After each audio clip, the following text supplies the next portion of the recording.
नमस्कार, आप देख रहे हैं फ़िल्मी खिचड़ी, मैं हूँ रूना आशीष और कहते हैं खूबसूरती के लिए आपको खूबसूरत आँखें होनी चाहिए। वो कहते हैं ना कि beauty lies behind the eyes of beholder और ये भी कहा जाता है कि खूबसूरती की कोई उम्र नहीं होती। ऐसा कहीं नहीं कहा, ये मैं कह रही हूँ और स्पेशली कह रही हूँ दिनेश जी को देखकर क्योंकि आप इतने गुड लुकिंग हैं, आप इतने इंस्पायरिंग हैं कि सच में ऐसा देखकर लगता है कि आज का आपके आस-पास का जो ऑरा है ना वो बहुत अच्छा है। How are you?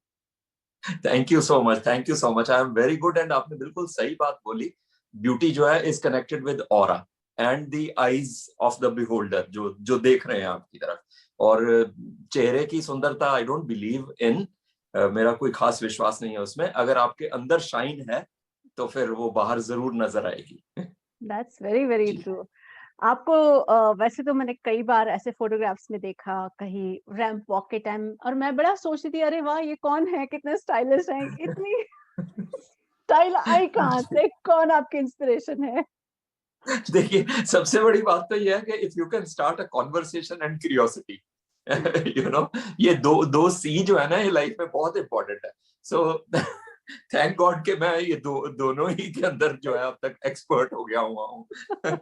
तो स्टाइल तो is, you know, is cultivated, it's never given by somebody to you. It comes from within. आप उसको कल्टीवेट करते हो और आप देखते हो, लोगों को ऑब्जर्व करते हो, and then you learn. So I did the same thing when I entered the industry. तो मैं ऑलरेडी जो है I wanted to live life to its fullest, और मैं पहले से ही मतलब मॉडल्स की तरह ही तैयार होता था और सारे फंकी क्रेजी क्लोथ्स डालता था। सो मेरे ड्रेसिंग सेंस में इंडस्ट्री में आके कोई चेंज नहीं आया। बिल्कुल। तो ये मतलब ऐसा था क्या कि आप अपनी यंग एज में काम में बहुत बिज़ी रहे तो शायद वो स्टाइल वाला टाइम गुज़र गया तब लगता है चलो अभी जी लेता हूँ। ऐसा ऐसा कुछ है क्या आपकी स्टोरी में? बिल्कुल ऐसा ही था, 100% ऐसा ही था। I have a story, a background story and fight with depression and obesity, जो बहुत साल तक चला। एंड मेरे को अपना जॉब, अपना शहर, सब कुछ छोड़ना पड़ गया था in face of those negative circumstances. The stories there on social media. और एक ऐसा टाइम आया कि मैं चल भी नहीं पाता था। I mean for 5 to 7 years I was shut inside my room, जिसमें से मैं 1 साल तक बेड पे ही रहा और पकड़ के मेरे को चलाना पड़ता था, और बहुत दिक्कत होती थी हर चीज में। सो यस, फिर अब ये सब हो रहा है और मैंने मतलब कर लिया तो। बट स्टाइल जो है वो स्टाइल हमेशा ऐसा नहीं था, because I was a sick man, I I I was an ill man, तो स्टाइल का सवाल ही पैदा नहीं होता। जी। बिल्कुल, तो क्या एक वो ऐसा लगा कि भई अब बस बहुत हो गया, enough of depression, enough of negativity around me, अब तो मैं असंभव को संभव करके दिखाऊँगा। वो मोमेंट कौन-सा था? या बिकॉज आई विद टाइम मैंने रियलाइज किया कि दूसरों की वजह से मैं सफर कर रहा था, दूसरों की मिस जजमेंट, दूसरों के मिस ओपिनियंस, उनकी वजह से मैंने लाइफ में बहुत सफर किया। तो और मेरा कोई ऐसा, I wasn't, you know, guilty of doing something wrong. So मेरे को एक स्टेज पे आके लगा कि मैं अपने आप को पनिश क्यों कर रहा हूँ। जो जो मेरे ऑप्रेसर्स थे या मेरे सप्रेसर्स थे, वो तो खुला घूम रहे हैं और मजे कर रहे हैं सोसाइटी में, और मैं सारी चीजों को अपने ऊपर लेके, and I was suffering and I was, you know, feeling guilty uselessly. तो सबसे पहले तो मैंने अपने आप को फॉरगिव किया, विच वॉज वेरी इंपॉर्टेंट। फिर बाकी सबको फॉरगिव किया कि ठीक है, सबकी अपनी बैकग्राउंड है, अपना तरीका है आगे बढ़ने का, लोगों से डील करने का। And then I went on a fitness, you know, journey of mine. There was weight loss, 135 kilo से मैं 75-76 केजीज पे आ गया, और जिम जाना शुरू कर दिया। नए नए कपड़ों के ऊपर जो है वो बहुत बड़ा बजट जो है वो बस्ट कर दिया। ओके, कितनी आंटीज़ हैं जो अभी भी आप पर फिदा हो जाती हैं? Can you see me blush? इसीलिए तो पूछ रही थी मैं, सॉरी। नहीं, वो फिदा वाली बात तो it's a compliment, you know it, it's a compliment. And मैं पर बात जो है ना, मैं किसी को आंटी क्लासिफाई नहीं करता बिल्कुल भी। क्योंकि ओके। और ये वो आंटी अंकल वाला जो फॉर्मूला है ना, नहीं तो फिर मुझे भी लोग अंकल बुलाने लग जाएंगे, व्हिच आई अरे! Don't like at all. चलिए। Yes, because see, I realise with time, हम सब लोग जो है वैलिडेशन और अटेंशन सीख कर रहे हैं जिंदगी में, राइट right? और वो किसी भी तरह की अटेंशन आए, जब तक वो पॉजिटिव है और आपको इरिटेट नहीं करती वो अटेंशन, तो बहुत अच्छा लगता है। Who doesn't like it? जी। सडनली जब आप इंडियन आइडल में गए तो सब लोगों ने क्या रिएक्ट किया आपको देखकर? Most of them knew me. I mean, social media ke through, people knew. That is why I was approached by the team. But of course, जिन लोगों ने मुझे पहली बार देखा, तो वो होता है ना कि अगर आप 1 इंच मुंह खोल सकते हो, तो वो 10 इंच खुल जाता है. Okay. So that is the reaction that I normally get. Okay, I'm sure. I mean, God has been very kind. अच्छा, सबसे No अच्छा bragging. ना सबसे अच्छा मुंह किसका खुला, सबसे अच्छा आश्चर्य किसको हुआ इन सारे कंटेस्टेंट्स में से? सभी को. बट सोनू कक्कड़ जी तो जंप्ड ऑफ हर सीट. एकदम से वो कूद के खड़ी होगी एंड शी सेड, ओ क्या लगते हो आप सर. एंड यू नो, ये बात सिर्फ उन्हीं से पहली बार नहीं आई.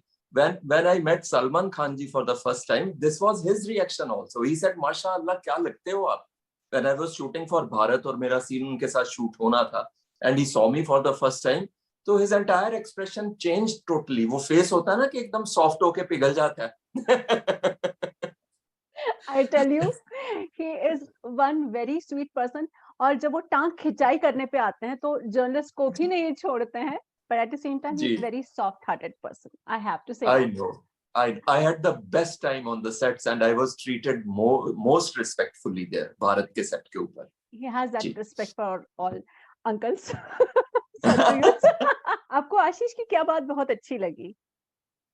मुझे आशीष की सबसे अच्छी जो चीज लगती है वो ये लगती है कि he doesn't care about judgments and opinions, you know, because he has a particular body size है उसका, और उससे beyond जाके, क्योंकि मैंने उस सारी चीज से जो है स्ट्रगल किया है, और मुझे लोगों के जजमेंट से, जब मोटा था तो लोग मोटा मोटा कह के छेड़ते थे, जब पतला हो गया, मॉडल बन गया, तो अब लोग जो है वो बूढ़ा एंड क्या समझता है और मॉडल बना फिरता है वो. मुझे आशीष में वो चीज अच्छी लगती है कि वो कॉमन बैकग्राउंड से है मेरी तरह, and it doesn't care about judgmental people, और जो उसका टैलेंट है वो उसको निखारने में और सामने लाने में लगा हुआ है. So I love this thing about him, you know. Right. मुझे ये बताइए कि वहां पर और सेट में आपको किसकी आवाज अच्छी लगी और कौन बहुत अट्रैक्टिव लगा एज अ परफॉर्मर? सायली, या बहुत अच्छी लगी मुझे उसकी आवाज, उसकी गायकी, and she is, I mean, next level पे है वो लड़की. सो आफ्टर आशीष मुझे वो सबसे ज्यादा उसकी सिंगिंग और वो बहुत वैसे तो देखिए सभी अच्छे हैं, एवरीबडी इज, और सबके अपने अपने फेवरेट हैं. और मुझे लगता क्या है कि इंडियन आइडल एक इतना बड़ा और ऑनेस्ट प्लेटफॉर्म है कि जो भी सिंगर अब इस स्टेज पे पहुंचे हैं, they are all very very talented, और टैलेंट के अलावा I don't think there is anything else that can push you that up in the show. So सारे ही बहुत next level के, and I see a very bright future for them, and I imagine myself कि उनमें से किसी के गाने के ऊपर मैं enact करूं. आए हाय. कौन होगा बताइए, कौन होगा, किसके? आशीष. आशीष of course. लवली. अच्छा, अभी ना एक चीज थोड़ी सी शॉकिंग हुई है. Tell me the real thing. Pawandeep ने पूछा जावेद साहब से कि सब लोग मुझे छेड़ते हैं, सब लोग मुझे, मेरे पर्सनल सवाल मुझसे पूछे जाते हैं, तो अगर यही सवाल आपसे वो पूछता तो आप क्या जवाब देते? देखो क्या होता है कि people are, when you come in the limelight, तो लोग आपकी पर्सनल लाइफ में इंटरेस्टेड हो जाते हैं, एंड फिर वो सवाल जवाब जो है वो आपको फेस करने पड़ते हैं. तो with time he will learn, with time everybody learns, और आप उसी बात का जवाब दीजिए जिसका आपने जवाब देना है. जिसका नहीं जवाब देना, आप उसको डिप्लोमेटिकली टाल दीजिए. So this would have been my reply to him. That's nice. I think that's the correct approach towards the situation also. ऐसे रियलिटी शोज आपने देखे हैं? आपने पहले कभी देखा था इंडियन आइडल या और भी रियलिटी शोज? हाँ. Yes. I've been a great fan of Indian Idol plus American Idol and Big Boss. चाहे आप कुछ भी कहिए मुझे. मुझे तो देखना ही पड़ता है ना रिव्यू के लिए. So it's okay. It's a good pastime. See, बहुत बड़े उस पे मॉरल पेडेस्टल पे बैठ के कभी किसी प्रोग्राम को नहीं देखना चाहिए. आप एक लाइव टाइम पास के लिए आपने टीवी अपने घर में लगवाया, चैनल्स लगवाया, तो उसको उसी नजरिए से देखिए. और अगर आपको कोई चीज बुरी लगती है, आप चैनल चेंज कर दीजिए. मगर बैठ के उसकी बदनामी करे जाना, उसके अगेंस्ट बोले जाना, चिड़चिड़ करे जाना, I don't believe in that at all. I tend to like everything. कुछ भी दिखा दीजिए, मुझे पसंद आ जाता है. लवली. जाते जाते एक सवाल, आप इन सब लोगों को जो इंडियन आइडल में कंटेस्टेंट्स के तौर पर आए हैं, उनको क्या मैसेज देंगे? यस, कंटेस्टेंट्स के लिए तो मैं यही बोलूंगा that you are all talented, and मैं विनर और लूजर की टर्मिनोलॉजी में बिल्कुल बिलीव नहीं करता हूँ, बिल्कुल भी। आप सभी विनर्स हैं, हम सभी विनर होते हैं जब हम एक पर्टिकुलर स्टेज पे पहुंच जाते हैं। और सबसे बड़ा प्लस पॉइंट ये है कि ये लोग सब इतने यंग हैं that they got a lot of time at their hands, and these are learning experiences. अब सारी दुनिया को कम से कम इंडिया को तो ये सब लोग दिखाई दे गए, which is a big thing. नहीं तो लोग जो है अपना बहुत टैलेंटेड होते हुए भी अपने छोटे से शहर के अंदर ही गुम होके रह जाते हैं। तो थैंक्स टू इंडियन आइडल इनको ये पेडेस्टल मिला है, तो they should make the best use of it.